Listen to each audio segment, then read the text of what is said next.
بسم اللہ الرحمن الرحیم۔ السلام علیکم۔ نظام الملک اپنی فطرت کے مطابق مطمئن رہا، لیکن حسن بن صباح اپنی فطرت کے مطابق نظام الملک کو ذلیل و خوار کرنے کی موقع کی تلاش میں رہا۔ حسن بن صباح کے سامنے صرف یہ مقصد تھا کہ وہ وزیر اعظم بن جائے۔ اس کے بعد ان باطنیوں کے خفیہ قتل و غارت کا سلسلہ شروع کر کے سلجوقی سلطنت پر قبضہ کرنا چاہتا تھا۔ حسن بن صباح کو ایک موقع مل ہی گیا جو اس نے خود پیدا کیا تھا۔ وہ اس طرح کہ ایک روز سلطنت کے کچھ حکام بیٹھے آپس میں تبادلہ خیال کر رہے تھے۔ کسی نے کہہ دیا کہ سلطان ملک شاہ عرصہ 20 سال سے سلطان ہے، اسے کچھ پتہ ہی نہیں کہ اس عرصے میں رعایا سے محصولات وغیرہ کے ذریعے کتنی رقم وصول کی گئی اور یہ رقم کہاں کہاں خرچ ہوئی ہے۔ کون کہتا ہے کہ ساری رقم خرچ ہوئی ہے؟ حسن بن صباح نے کہا، میں کہتا ہوں کہ اس میں بہت سی رقم خرد برد اور غبن ہوئی ہے۔ اگر سلطان مجھے اجازت اور سہولت مہیا کرے تو میں 20 سال کا حساب کتاب تیار کر کے سلطان کے آگے رکھ دوں گا۔ احتشام مدنی بھی وہاں موجود تھا۔ اس نے سلطان کو بتایا کہ حسن بن صباح نے بڑی عقل مندی کی بات کی ہے۔ احتشام نے سلطان کو پوری بات سنائی جو حاکموں کی اس محفل میں ہوئی تھی۔ احتشام نے خصوصی مشیر کی حیثیت سے سلطان کو مشورہ دیا کہ 20 برسوں کا حساب ہونا چاہیے۔ اس سے ہمیں کیا حاصل ہوگا؟ سلطان نے پوچھا۔ اگر کچھ رقم خرد برد ہوئی ہے تو وہ واپس نہیں ملے گی۔ احتشام نے کہا، حاصل یہ ہوگا کہ یہ پتہ چل جائے گا کہ ہمارے حکام میں بددیانت کون کون ہے۔ سلطان اور احتشام میں اس مسئلے پر کچھ دیر تبادلہ خیالات ہوا۔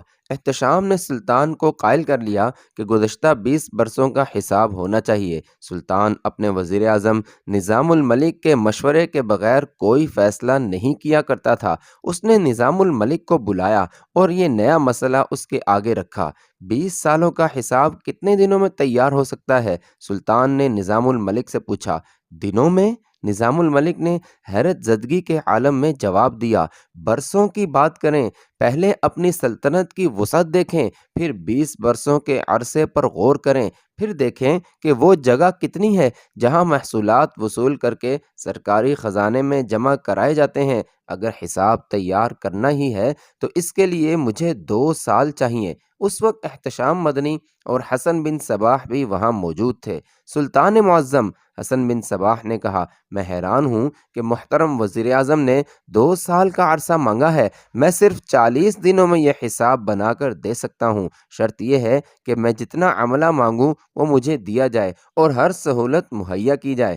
سلطان ملک شاہ نے احکام جاری کر دیے اور حسن بن صباح نے کام شروع کر دیا۔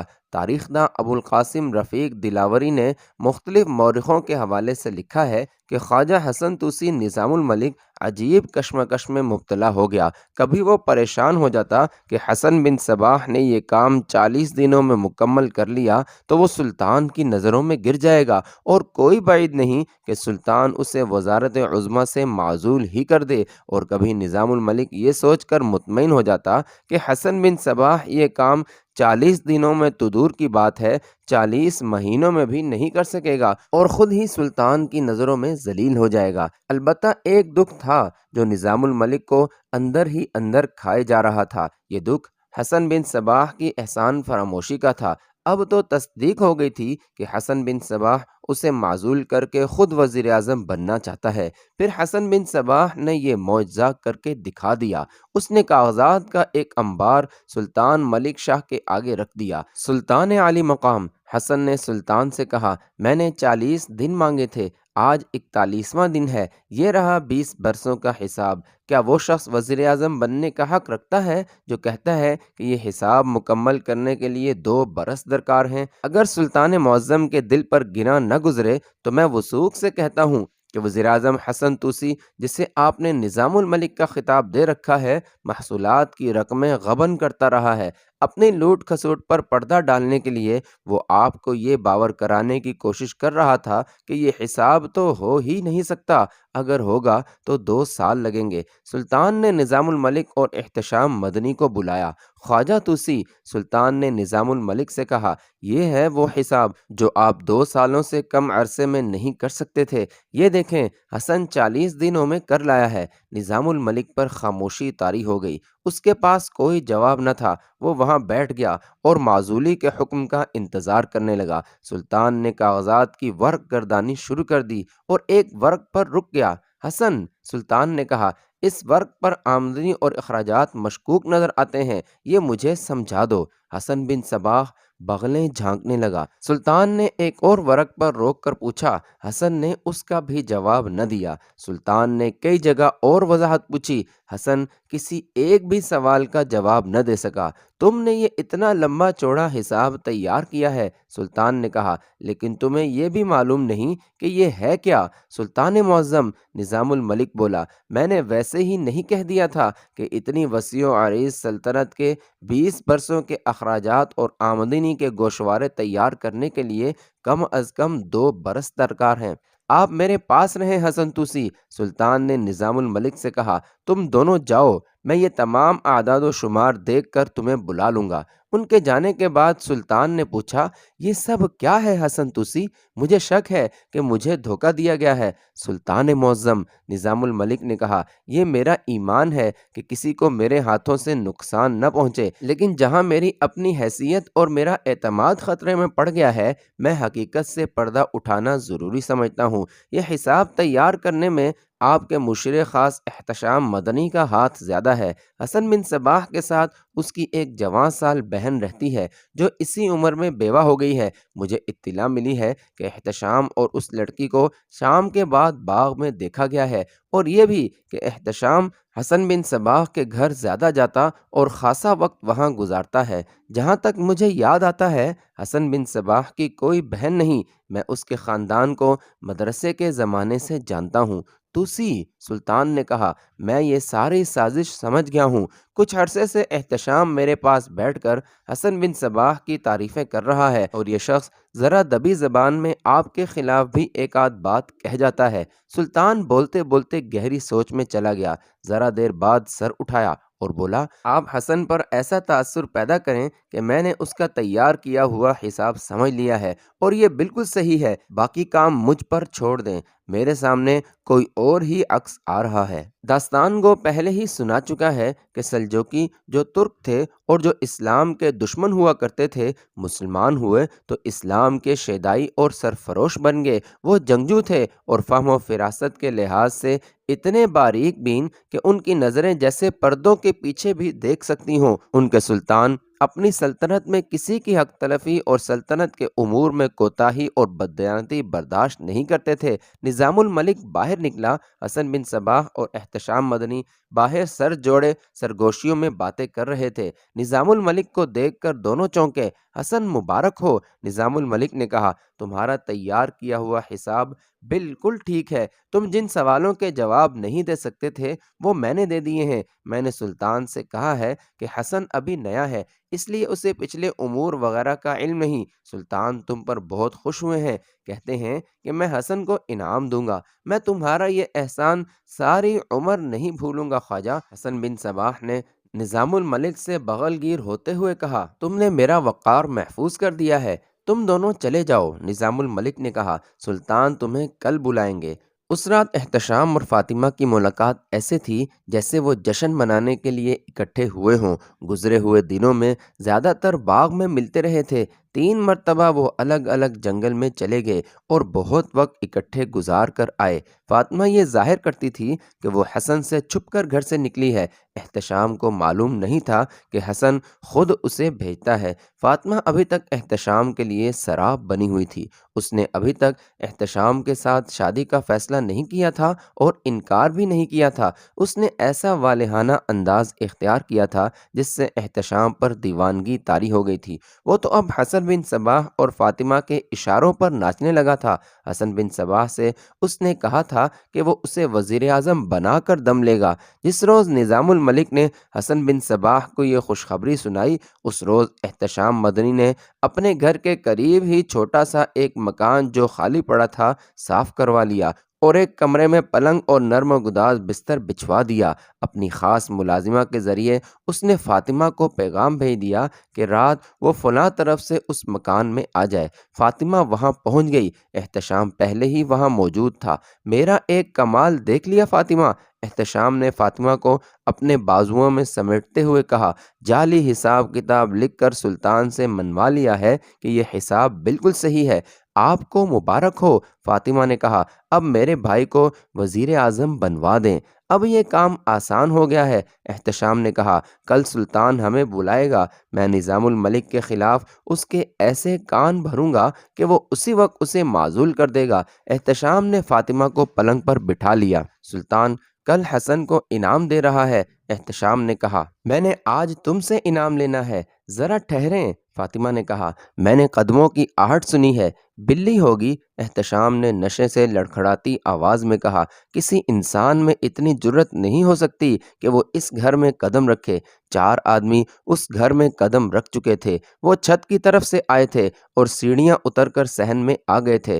فاطمہ نے ایک بار پھر احتشام کو پرے ہٹنے کو کہا، اسے ہلکا سا دھکا بھی دیا، لیکن احتشام پر بدمستی طاری تھی۔ کمرے کا دروازہ کھلا، احتشام نے ادھر دیکھا، 2 آدمی اندر آئے۔ احتشام ان دونوں کو جانتا تھا، یہ دونوں کوتوال کے ماتحت تھے۔ ان کے پیچھے 2 آدمی تھے، وہ بھی کوتوال کے کارندے تھے۔ نکل جاؤ یہاں سے۔ احتشام مدنی نے سلطان کے مشیر خاص کی حیثیت سے حکم کے لہجے میں کہا، تمہیں میرے گھر میں آنے کی جرت کیسے ہوئی؟ ہم سلطان کے حکم سے آئے ہیں عالیجا۔ ایک نے کہا، آپ کو اور اس لڑکی کو سلطان کے پاس لے جانا ہے، چلو تم نکلو یہاں سے۔ احتشام نے کہا، میں تیار ہو کر آتا ہوں، آپ خود نہیں جائیں گے عالیجا؟ کوتوال کے آدمی نے کہا، ہم آپ کو لے جائیں گے، اس لڑکی کو بھی تیار ہونے کی ضرورت نہیں عالیجا۔ دوسرا آدمی بولا، ہمیں حکم ملا ہے کہ آپ اور یہ لڑکی جس حالت میں ہو اسی حالت میں ساتھ لے آنا ہے۔ وہ دونوں نیم برہنہ حالت میں تھے۔ احتشام پر 2 نشے طاری تھے، ایک اپنی سرکاری حیثیت کا کہ وہ سلطان کا مشیر خصوصی تھا، اور دوسرا نشہ فاطمہ کے حسن و شباب اور نفسانی جذبات کے وبال کا تھا۔ یہ سب نشے ایک ہی بار ہوا ہو گئے۔ چاروں کو منہ مانگا انعام دوں گا۔ احتشام نے کہا، جا کر سلطان سے کہہ دو کہ تم نے مجھے اور اس لڑکی کو کہیں بھی نہیں دیکھا، اس لڑکی کو پکڑ کر باہر لے چلو۔ اس آدمی نے احتشام کی پیشکش کو نظر انداز کرتے ہوئے اپنے آدمیوں کو حکم دیا، اسی حالت میں گھسیٹ کر باہر لے جاؤ، میرے عہدے اور رتبے سے تم واقف ہو۔ احتشام مدنی نے کہا، میں تمہیں اتنی ترقی دلواؤں گا کہ حاکم بن جاؤ گے، مجھے چاہتے ہو تو میں حاضر ہوں۔ فاطمہ بولی، ہاں بھائیو۔ احتشام نے بڑے خوشگوار لہجے میں کہا، دیکھو کتنی خوبصورت ہے، سلطان کے حکم کی تعمیل کرو۔ کوتوال کے آدمی نے کہا، انہیں پکڑو اور لے چلو۔ وہ احتشام سے مخاطب ہوا، عالیجا، ہمیں حکم ملا ہے کہ آپ اگر مزاحمت کریں تو آپ کے سر پر ضرب لگا کر بے ہوش کر دیا جائے اور اٹھا کر زندان میں پھینک دیا جائے۔ احتشام مدنی سر جھکائے ہوئے چل پڑا۔ 2 آدمی پہلے ہی فاطمہ کو گھسیٹتے دھکیلتے باہر لے گئے تھے۔